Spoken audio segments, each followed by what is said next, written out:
Thoughts Are Things by Prentice Mulford. Chapter 5. Look Forward. The tendency with many people, after they are a little advanced in years, is to look backward with regret. The looking should be the other way, forward. If you want to go backward in every sense, mental and physical, keep on cultivating the mood of living regretfully in your past life. It is one of the chief characteristics of the material mind to hold tenaciously to the past. It likes to recall the past and mourn over it.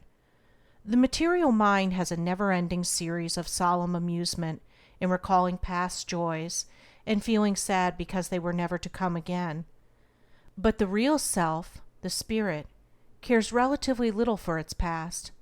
It courts change. It expects to be a different individual in a year hence from what it is today. It is willing 1,000 years hence to forget who or what it is today, for it knows that this intense desire to remember itself for what it has been retards its advance toward greater power and greater pleasure. What care you for what you were 1,000 or 5,000 years ago? Yet then you were something, and something far less than what you are today. You are curious, you may answer, to know who you were. Yes, but is curiosity worth gratifying? If for such gratification you must pay the price of dragging after you 100 corpses of your dead selves. Those selves, those existences, have done their work for you, and in doing that work, they brought you possibly more pain than pleasure. Do you want to ever bear with you the memory and burden of that pain? Especially when such burden brings more pain and deprives you of pleasure. It is like the bird that should insist on carrying with it always the shell from which it was hatched. If you have a sad remembrance, fling it off. If you can't fling it off, demand of the Supreme Power aid to help you to do so, and such aid will come. If you want to grow old, feeble, gray, and withered, go at once and live in your past, and regret your youth. Go and revisit those places and houses where you lived 20, 30, 40 years ago. Call back the dead, mourn over them, live in remembrance over the joys you had there, and say they are gone and fled and will never come again. In doing so, you are fastening dead selves all over you. If we came into physical life with the memory of the last one, we should come into the world physically as miniature, decrepit, grizzled old men and women. Youth physically is fresh and blooming because it packs no past sad material remembrances with it. A girl is beautiful because her spirit has flung off the past and sad remembrance of its previous life, and has therefore a chance for a period to assert itself. A woman commences to age, then she commences to load up with regrets over a past but 20 years gone. Your spirit demands for the body it uses grace, agility of movement, and personal beauty, for it has been made in the image of God, and the infinite mind and life, beauty and grace, and agility are the characteristics of that mind. In that phase of existence we call childhood and youth, the spirit has the chance to assert its desire for beauty and agility, because it has not yet loaded up with false beliefs and regrets. The liveliness, sprightliness, and untiring playfulness of the boy or girl of 10 or 12 is due to the gladness of spirit relieved of the burden that it is carrying in a past existence. That burden was one of thoughts, unprofitable to carry. You would physically have the agility you had at 15 could you fling off the burden of sad remembrance and belief and error that you have been loading up these 20 or 30 years past. You can commence the unloading process now by resolving, with the aid of the Supreme Power, to fling off the remembrance of everything in the past that has annoyed you, everything you regret, and everything you have mourned over. God never mourns or regrets. You as a spirit are made in His image. God is eternal life, joy, and serenity. The more of these characteristics you reflect, the nearer you are to the infinite spirit of good. Have you buried your dearest on earth? You do them no good by your sad thoughts concerning them. You place bar twixt their spirit and yours in thinking of them as lost. You may in so doing not only increase and encourage in them a sad mental condition, but bring their gloomy mental condition on yourself, as many do in grieving. The greatest good we can do them is to think of them as alive, like ourselves, and to fling their graves, tombstones, coffins, shrouds, and ghastliness out of our minds. If we cannot do so of ourselves, let us demand help of the Supreme Power to do it. We often make those who have lost their bodies feel dead when we think of them as such. If we do this, they will throw back their thoughts of deadness on us. Keep out of graveyards. It may seem to some that I am cold and unfeeling to say this, but in truth, as it presents itself to me, says the graveyard where your loved ones do not lie is a spiritually most unhealthy place to visit. They are full of the thought of regret, death, and decay. When you visit them, you incorporate such thought into yourself. It is hostile and killing to youth, vigor, elasticity, cheerfulness, and life. Our graveyards are full of lies. We place a stone over the cast-off body of a friend. We place on that stone the word died. That is not true. Your friend is not dead. It is only the body he used that lies there. But that grave is planted in your memory, and your friend in your mind lies in it. Do what we will, try to believe what we may of the eternal prolongation of life and the impossibility of anything like death in the universe, we cannot help making for ourselves, when we think of that grave or revisit it, an image of that friend as dead and decaying in his or her coffin. This image we fasten in our minds, and in doing so we fasten on ourselves the thought of gloom, death, and decay. The thoughts of death and decay are things and forces.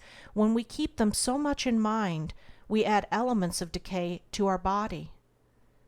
We need as much as possible to fasten our thought on life and increasing life, life greater in its activity than we had ever realized. That is not gained by looking backward. Look forward. Every regret, every mournful thought takes so much out of your life. It is a force used to pile on more misery. It is a force used to strengthen the habit of regretting. It is a force used to make the mind color everything with a tinge of sadness.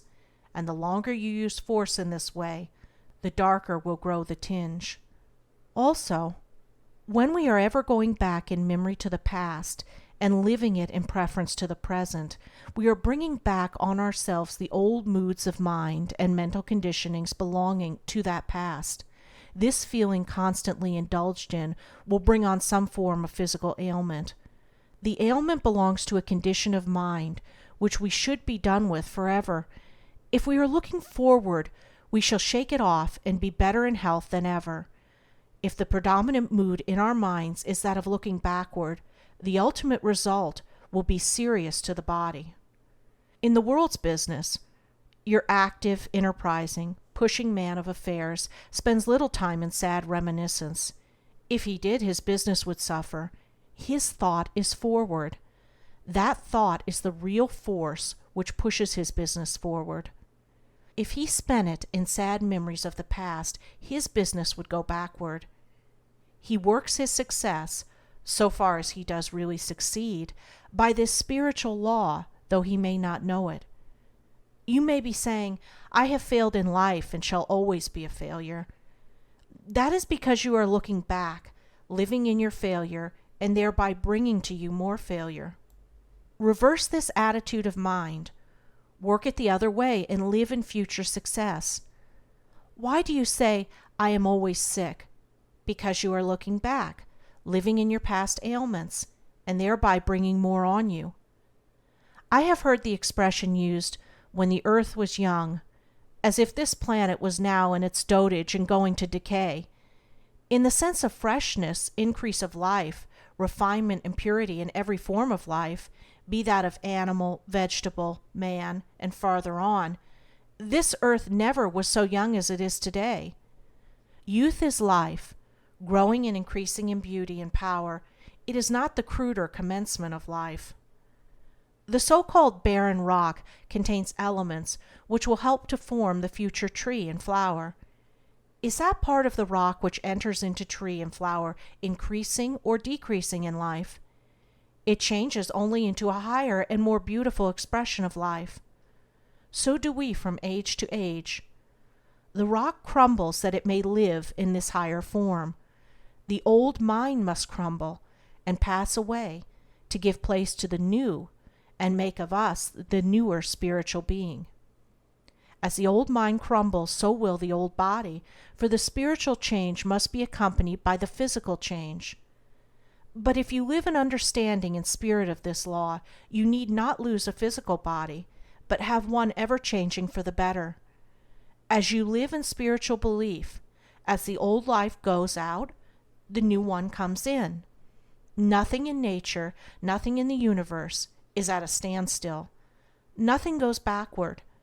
A gigantic, incomprehensible force and wisdom moves all things forward toward greater and higher powers and possibilities. You are included in and are a part of this force. There is of you in embryo the power of preventing the physical body your spirit uses in decaying, and the power also of using it in ways which even the fiction of today would discard as too wild for the pages of the novel. For your spirit youth and ever-growing youth is eternal, heritage. If your body has aged, that is no sign that your spirit has aged. The spirit cannot grow old in the material sense any more than the sunlight can grow old. If your body has aged, it is because that body has become the material likeness and expression of a false self or shell which has formed on your spirit. That false self is made up of thoughts prevalent around from an early physical age, and those thoughts are untrue thoughts. A large portion of that thought is regret. Regret is an inverted force, a turning of the mind to look backward, when its natural and healthy state is to look forward and to live in the joys that are certain to come when we do look forward. In the new life to come to our race, when we have learned to be ever looking forward to the greater joys to come, and cease to look backward and drag the dead past with us, men and women are to have bodies far more beautiful and graceful than those of today, because their bodies will image or reflect their thoughts, and their thoughts will ever be fixed on what is beautiful and symmetrical. They will know that what is to come and what is in store for them out of the richness of the infinite mind must exceed anything they have realized in the past. Today, with the great majority of people, their attitude of mind is directly the reverse. Owing to the little trust that they have in that power the theologian calls God, they are in their minds saying, "There are no joys to come to us like our past joys. Our youth has fled. Our future on earth is tame and dull. It is as dust and ashes." The truth that life does not end with death of the body makes slow progress in fixing itself firmly in our minds. The kind of life a man may be living here at 70 does not end in the grave. It continues straight on. The old man, as we call him here, wakes up on the other side of life after losing his body, an old man still. If he is one of those old men who have outlived their day and generation, who live in their physical past and look back on it with regret, who have become too old to learn and think that they have got through with it all, he will be just such an old man in the world of spirit. There is no sudden transformation into youth on the death of a worn-out, decrepit body. As the tree falls, so does it lie for a period, even in the hereafter. But in this state he cannot stay forever. He must grow not in age, but youth. To do this it is necessary not only that he should leave the old body, but the old material mind that made that body. His spirit throws off that mind when he gains a new body, or is reincarnated, and he throws it off because he loses the recollection of all past sad memories and regrets. The man should, in mind, be always the boy, the woman the girl. You can, as a man or woman, be always boy or girl in spirit without being silly or losing real dignity. You can have all the playfulness of youth with the wisdom of maturity. To have a clear, powerful mind, you need not be an owl. There may be, for a period, a certain use for us in going back to our more recent past lives, and for a time living in them. Sometimes we are pushed back temporarily into old condition of mind, some old experience, in order to make us more alive than ever to the rags and tatters of errors and beliefs still clinging to us. This may come of revisiting places and people from whom we have long been separated. For a time during such visit, old associations, the moods connected with them, and possibly old habits we thought long since cast off, resume their sway. We may become for a time absorbed and swallowed up in the old life. We resume temporarily an old mind or mental condition that was formerly our permanent one in that place or association. But after a little the new mind, the new self, into which we have grown during the long absence, antagonizes the old. It feels aversion and disgust for the narrow life, the false beliefs, and the dull, monotonous, purposeless lives about it. It, the spirit, refuses to have anything to do with the old. Then comes a conflict between our two minds, the old and the new, which may temporarily result in physical sickness. Our old life or self rises, as it were, out of its grave and tries to fasten itself on the new and even rule the new. The new self rejects the corpse with horror, but through thus seeing the corpse, it also sees fragments of the old self, which unperceived have all along been adhering to the new. We do not get rid of error in belief all at once, and often unconsciously retain shreds of such belief when we imagine ourselves entirely rid of them. These shreds are the remains of old thoughts and former mental conditions. Your new mind, so awakened, arises and pushes off what it finds left on it of the old.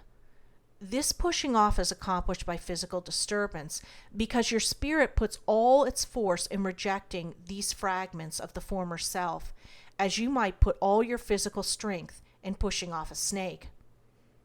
Our old errors in belief must be so pushed off before the new thoughts, which come in as the old go out, can have full sway.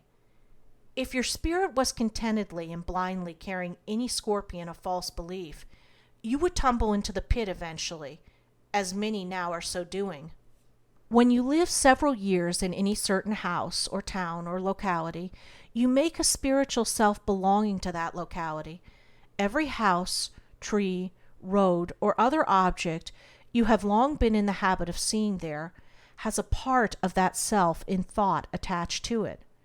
Every person who knows you there has in his or her mind the self you make there, and puts that self out when they meet or talk to you. If you have had years before in that place the reputation of being weak or vacillating or impractical or intemperate, and you return to the people who knew you as such, although you may have changed for the better, you are very liable in their thought and recollection of you to have this old self push back on you, and as a result you may for a period feel very much like your former self. You return to such a place after a long absence. You have during that absence changed radically in belief. You bring with you a different mind. You are in reality a different person. But the old you, the old self of former years, will rise from every familiar object to meet you. It will come out of houses formerly inhabited by your friends, though now tenanted by strangers. You will find it in the village church, the old schoolhouse, the very rails and fence posts familiar to you long years before. More than all, it will come out of the recollection of people who only knew you for what you were, say 20 years before. Every such person strengthens you with this image of your former self. You talk with them on the plane of that previous life or self. For the time being you ignore yourself as it now thinks and believes. You put aside your newer self, not wishing to intrude on your friends' opinions, which to them may be unpleasant or seem wild and visionary. You meet perhaps 25 or 30 people who know you only as your former self, and with all these you act out the old self and repress the new. This for a time makes the old dead self very strong, but you cannot keep this up. You cannot warm the old corpse of yourself into life. If you try to be and live your former self, you will become depressed mentally and very likely sick physically, You may find yourself going into moods of mind peculiar to your former life, which you had thought had gone forever. You may find yourself beset with physical ailments, also peculiar from that period in which you had not suffered for years. Such ailments are not real. They are but the thoughts and wrong beliefs which your old you is trying to fasten on you. I recently visited a place from which I had been absent 25 years. I had spent there a portion of my physical youth, and I had lived there with a mind or belief very different from that which I entertain now. I returned to find the place dead in more senses than one. The majority of my old acquaintances had passed away. Their remains lay in the graveyards. But I realized this deadness still more among my contemporaries who were said to be living. They had lost the spur and activity of their youthful ambition.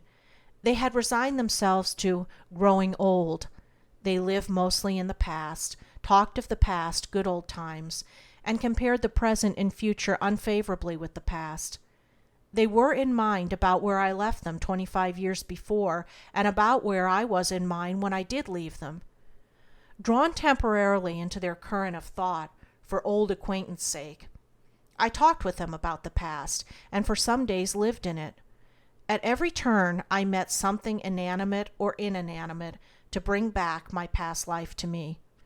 Then I went to the graveyards, and in thought renewed acquaintance with those whose remains lay there. So I lived for days unconscious that in these moods of sad reminiscence I was drawing to me elements of decay, sadness. First becoming very much depressed, I was next taken strangely sick, and I became weak so I could hardly stand. I was continually in a nervous tremor and full of vague fears. Why was this? Because in going back to my past life, I had drawn on me my old mental conditions, my old mind, my old self of that period. But since that time I had grown a new mind, a new self, which thought and believed very differently from the old. The new self, into which I had grown since leaving that locality, would not accept the old. It shook it off. It was the shaking off process that caused me the physical disturbance. There was a conflict between these two forces, one trying to get in, the other trying to keep out. My body was the battleground between the two. No battleground is a serene place to live when there is a battle going on. It was necessary in this case that I should look backward and live backward for a season to show me more clearly the evil of doing so, for no lesson can be really learned without an experience. It was not merely the evil of living backward in that particular locality that I came to see clearly. I also saw for the first time where I had unconsciously been living in the past, and living backward in numberless ways, and thereby unconsciously using up force which would have pushed me forward in every sense. I understood also, after passing through this process, why weeks before visiting the place I had felt depressed, and experienced a return of certain moods of mind I had not felt for years. It was because my spirit was already in that place and working through this change. The culminating point was reached when my material self touched that locality. All changes are wrought out in spirit, and often before our material senses are in the least aware of them. Let no one imagine that because I write of these spiritual laws that I'm able to live fully in accordance with them. I am not above error or mistake. I tumble into pits occasionally, get off the main track, and get on again. Power comes of looking forward with hope of expecting and demanding the better things to come. That is the law of the infinite mind, and when we follow it, we live in that mind. Nature buries her dead as quickly as possible and gets them out of sight. It is better, however, to say that nature changes what it has no further use for into other terms of life. The live tree produces the new leaf with each return of spring. It will have nothing to do with the dead ones. It treasures up no withered rose leaves to bring back sad remembrance. When the tree itself ceases to produce leaf and blossom, it has changed into another form and enters into other forms of vegetation. I do not mean to imply that we should try to banish all past remembrance. Banish only the sad part. Live as much as you please in whatever of your past that has given you healthy enjoyment. There are remembrances of woodland scenes, of fields of waving rain, of blue skies and white-capped curling billows, and many another of nature's expressions as connected with your individual life, and these can be recalled with pleasure and profit. These are not of the decaying past. These are full of life, freshness, and beauty, and are of today. But if with these any shades of sadness steals in, reject it instantly. Refuse to accept it. It is not a part of the cheerful, life-giving remembrance. It is the cloud which, if you give it the least chance, will overshadow the whole and turn it all to gloom. The science of happiness lies in controlling our thought and getting thought from sources of healthy life. When your mind is diverted from possibly the long habit of thinking and living in the gloomy side of things and admitting gloomy thought, you will find to your surprise that the very place the sight of which gave you pain will give you pleasure, because you have banished a certain unhealthy mental condition into which you allowed yourself to drift. You can then revisit the localities connected with your past, remember and live only in the bright and lively portion of that past, and reject all thought about sad changes and those who have passed away never to return, etc. I have proven this to myself. Is there any use or sense in admitting things to have access to you which only pain or injure you? Does God commend any self-destroying suicidal act? Grief does nothing but destroy the body. End of chapter 5.